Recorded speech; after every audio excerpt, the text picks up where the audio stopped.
Taong dos sa isang masisid na boat sa Glorieta, may dalawang magkaibigang mga umeba sa harap ng kamera. This was the start their journey to become super famous. Nang malaon, nagkaroon ng sariling show. Cut. Excuse me, cut. Teka, yung bang boses mo may galit na bababa ba yan, level? Yung ano, iho, medyo bababa mo muna. Lagyan mo ng drama pang National Geographic. Alam mo yung National Geographic? Mga ganun ang dating. Bakit okay na? Sayang, okay na yun. Okay na naman yung level ng boses niya. Pare, alam mo yung perfectionist ako, pare, hindi pwede yung mga ganyan. Medyo malakas ka agad ang bugay. Dapat tsaka pro, i-redondo mo muna sa kisame.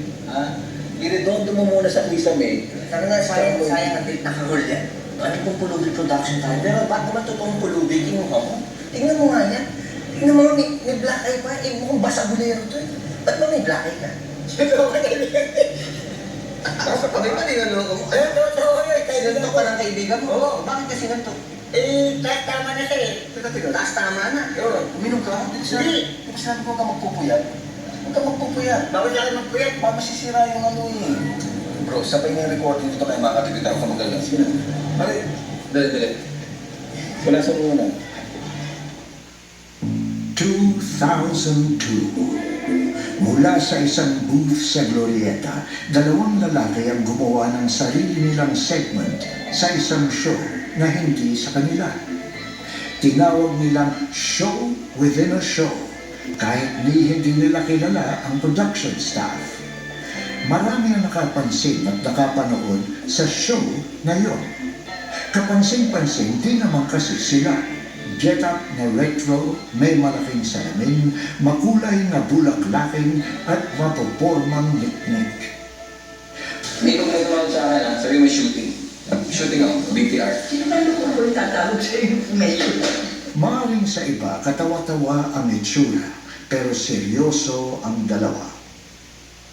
2003. Pinaglaon at tuwa sa kanila ang direktor ng show na hindi sa kanila. Niyaya sila sa bagong show na gagawin niya. Test episode lang, walang masama. Pero ang test episode naging first episode. Sa isang iglap, ang dalawang lalaking nagpapapansin sa Glorieta may sariling show na. Ngayon sa kanila na. The Misadventures of Maverick and Ariel. Sila ang kauna-unahang gumawa ng reality show na walang script sa Pilipinas. Parang simple na panaginip para sa ating dalawa. Na mapaskil tayo dun sa billboard sa EDSA. Nakaporma tayo, diba? Parang nakagano tayo. Parang ganyan. 2010. Pagkatapos ang lagpas-6 na taon sa show business, artista na nga sina Maverick and Ariel. At dahil sa kakaibang komedya, sila ay tumanggap ng nominations mula sa kabi-kabilang award-giving bodies.